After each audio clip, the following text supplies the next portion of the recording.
And I'm Tina. And we are the Good Grief Girlies. We are a grief podcast that talks about all things grief. We're not doctors. We're not certified. We're not therapists. We're just two girls that feel a lot of grief. Mm-hmm. Whether it be traumatic grief, we felt that, or regular grief.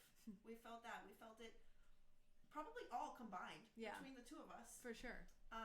So all of it. We're here to talk about it all. And there will be swearing, so don't let your kids listen to this. Yep. And we are not licensed. We said that already? We're not licensed. Okay. So don't expect anything except our own opinions. Yeah. Some facts we'll sprinkle in. Yeah, a few facts. Mostly opinions. We encourage you to do your own research as well.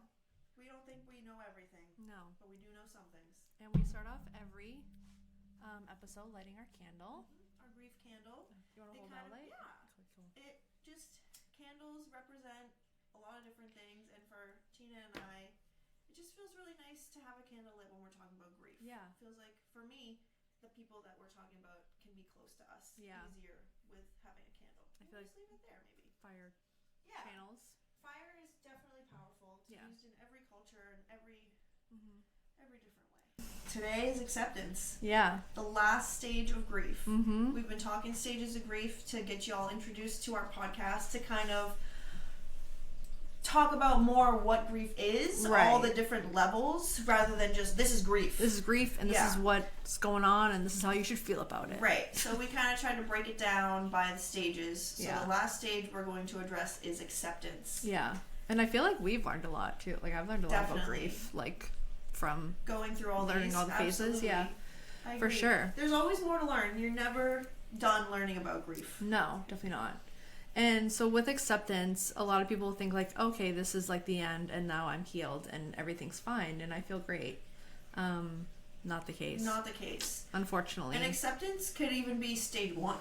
Yeah. You know what I mean? Like, it doesn't have to be the last stage. Yeah. Or it can fluctuate all through. Like, I have a perfect example of acceptance for me. It happened literally last night. Ooh. My dog passed away in August of 2025 and I had him for 13 years.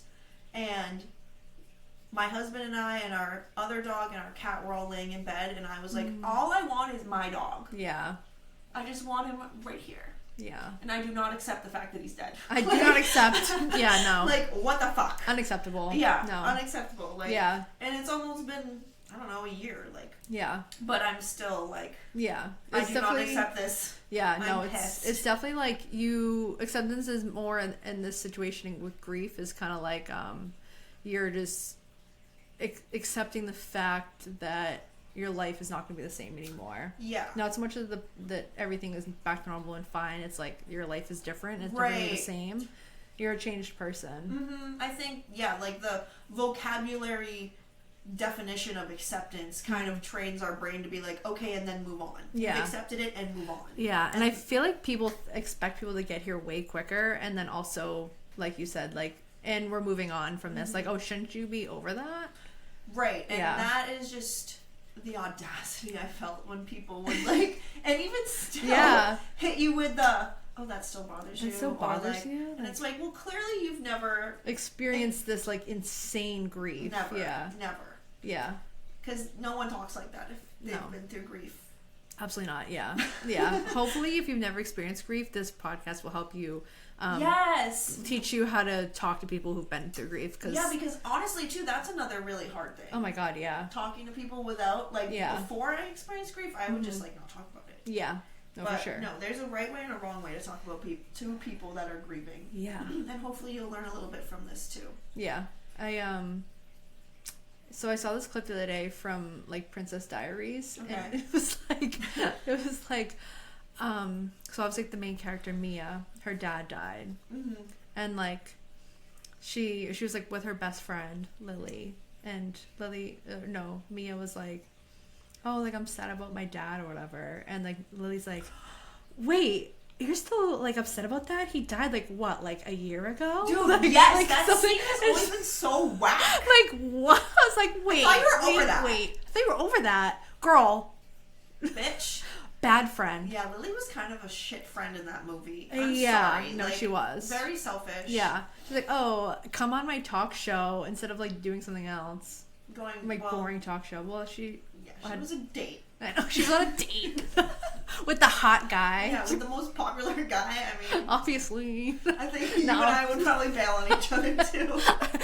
When I was a teenager in high school, I absolutely would have bailed on you. I would bail on my husband now to come to a podcast with you. Yeah, no, for sure. Yeah, no, for sure. Oh man. Yeah. But acceptance happens.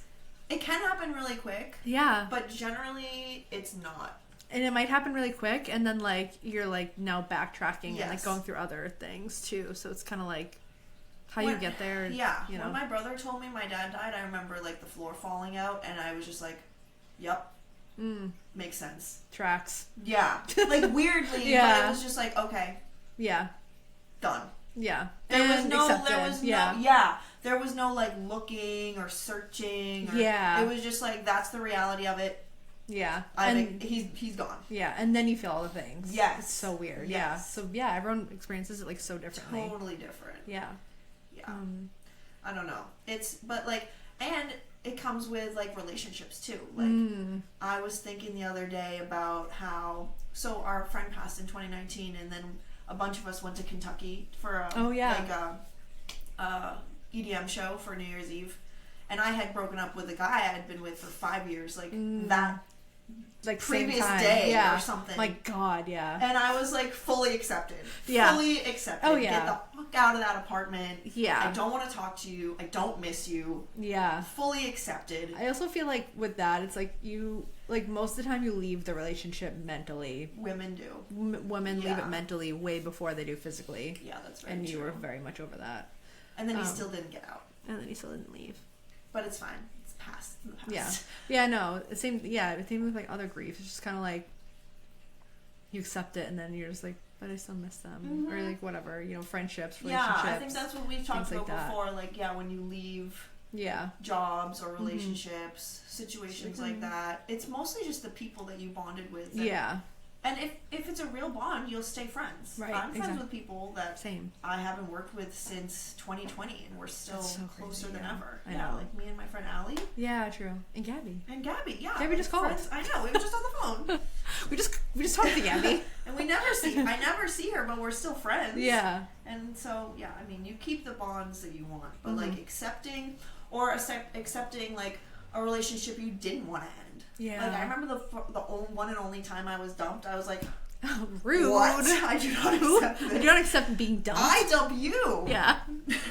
No, for sure. That's a weird acceptance too. It is, yeah. Because then it's the grief of like, oh my God, was I not good enough? Yeah. Blah, blah, blah, blah. But that's... Then you're in your head. It's just like, it's just a whole lot. Yeah. It sucks. Yeah. Different accepting. Mm-hmm. And the acceptance of potentially like how I knew my dad, like, just done. And it was because he was always sick. Yeah. So if you have a parent or a friend or a relative who's always sick, and then you find out they've passed, it's like, they've passed. Yeah. It's like, I didn't immediately accept it. I think because she was still, like, alive. Oh, right. Yeah. So I was just kind of like, she's gonna make it through. Everything's fine. Yeah. Not the case, but it'd be like that.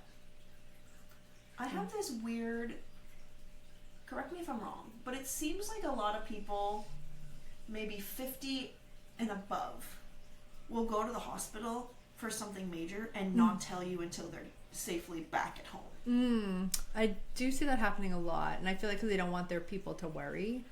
How are you supposed to accept? I know. Like if you don't even know, you know what I mean? Like, I know.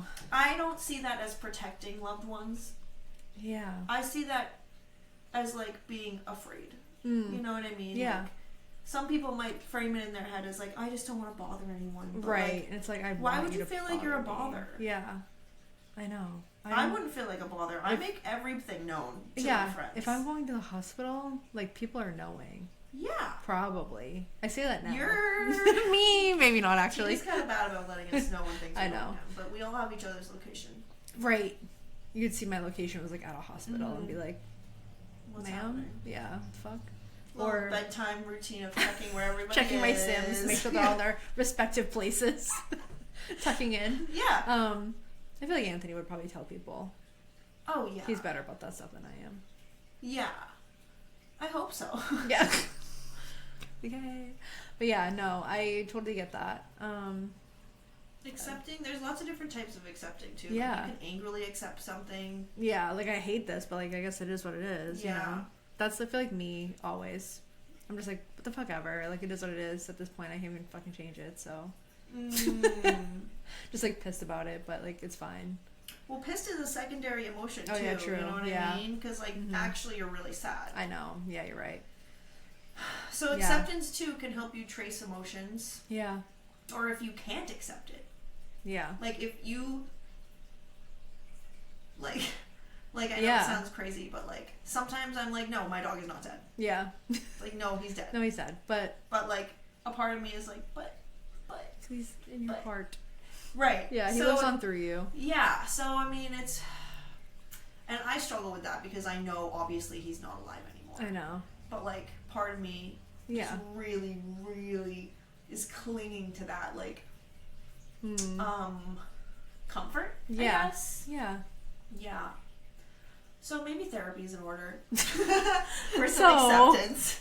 No, literally, yeah. I would say if you can't find acceptance, if you're just like going through it, like I cannot accept. You cannot get kind of like the depression. Like if you get to a point where you're like, I still like I know they are physically not here, but I can't accept it. I actually cannot accept this. Or with a relationship or a job, literally anything that you're feeling upset about. Help. That has happened and it's hard to accept. There is help. There is help. Lots of help. Yeah. This is kind of off, but like I think there was a statistic that like young people, now that there is that crisis hotline, it's like 60% down suicides in young people. I think I saw something like that. Yeah. That's really awesome, and that's a source that people can use. We shared that on it. Yeah. Social media. We shared that on social media. We shared that on social media. And it's just like you can also accept that you are miserable. Yeah. Like that's okay. It's fine as long as you're like gonna get through it and like working through it, you know, looking for ways to get through it. Yeah, I feel like a part of acceptance too is just like like learning how to live without said thing, because your life is 100% different, right? After grief hits, after someone or something that was really important to you is gone out of your life, you don't have to pretend that you're the same person, because you're not. And if you try to pretend to be that person, you will fail. Yeah, that's when things get bad. You are. That's when you get like severely depressed and like. And a lot of times too, like, thank God I was single dealing with both Mike, and I wasn't single dealing with my dad, but like my husband now, we were very loosely dating, so it wasn't really like we were like super in love or anything. It was kind of just like we're dating. Yeah. And he was great, but like I could focus on myself. I know that there's been like I've known couples where someone's parent has passed and the other person like literally cannot accept the fact that this person is now forever changed, and they just belittle, and they're like, why aren't you the way you were? Why can't you do this? Blah, blah, blah. And they expect them to be the same person that they met when they first started dating. Yeah. And that is so wrong. Unrealistic. They are not accepting. No. The reality of the situation. Thus, it's hard for you to accept what's happening. Yeah. And it just creates this huge... It's like they're grieving the person that you were, because you're grieving a person that... you loved, or situation, or... grief ripple effect. Totally. Yeah. And if people don't know how to deal with grief, they just get mean and like weird. Yeah. And then it gets so toxic that generally people break up. Yeah. If you can't deal with me at my worst. Yeah. Yeah. Like it's very apparent. You don't have to force it. Toxic. Some people, some people literally can't deal with high emotions, and that's not a you problem. That's a them problem, and you should just get them out of here. Move it along. This is going to be a little shorter one today because, acceptance is acceptance. We've kind of talked about it a little bit in every single phase of grief. Yeah, definitely. But giving it its own platform is important. Yes, definitely. Because it technically is a stage. It is, yeah. And acceptance of, like, even life, like, the state of our country. Oh my God. I'm in deep grief right now. Yeah. And I am not accepting. Zero. I'm I'm in the not acceptance phase. Never will be accepting of whatever's happening right now. So you feel grief all the time. Yeah. Always. All the time. Yeah. So, and I think key takeaway is basically like, this isn't the end. No, and acceptance doesn't mean you have to get over it. Yeah. It's just that, okay, this is my new reality. Yes. Acceptance of a new reality. This is what life is like without this said thing. now I can cycle through and like keep living, but I'm still gonna feel these things here and there. I'm still gonna feel anger. I'm still gonna feel, bargaining, depression.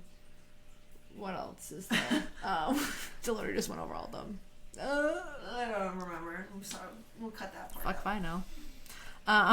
It's important that you give yourself space to be a new person when you're trying to move through this, and accepting that you are forever changed. Yes. It doesn't have to be a bad change, but you are changed. Your DNA is literally different after going through deep grief. Like you're everything. Facts. So there's a little excerpt that Tina found. I found this quote like I don't even know, so long ago. Like definitely before my mom passed. Oh, it's always just been like sticking with me because it's so true.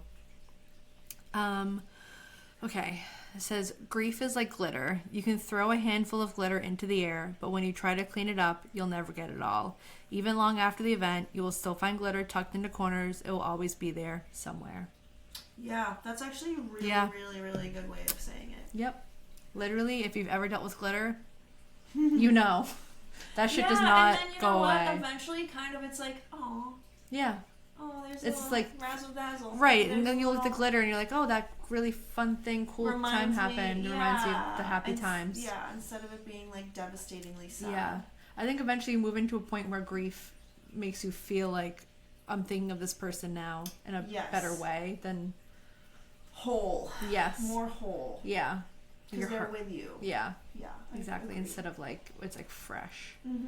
I think that's part of it too. It's like you're just always going to have these thoughts. Definitely. And then the reality is they'll never leave. Which sounds like so morbid, but like it's not. It's not. No. It sucks that America doesn't talk about grief at all. That's another reason why we wanted to start this podcast, because nobody talks about grief. Yeah. And everybody experiences grief. And having just regular people talking about it. Like, granted, we're a little bit further removed from our grief. Yeah. 5-6 years for both of us, right? Yeah. So we're not like deep in it. But it's still very much a part of our lives. Yeah. I think we're going to wrap it up on acceptance. As we said, we kind of talked about it in all the phases, but we wanted it to have its own episode. Yeah, definitely. So, I'm Berta. And I'm Tina. And we are the Good Grief Girlies. Yay. We're going to blow our candle out. And we'll see you soon. Yay.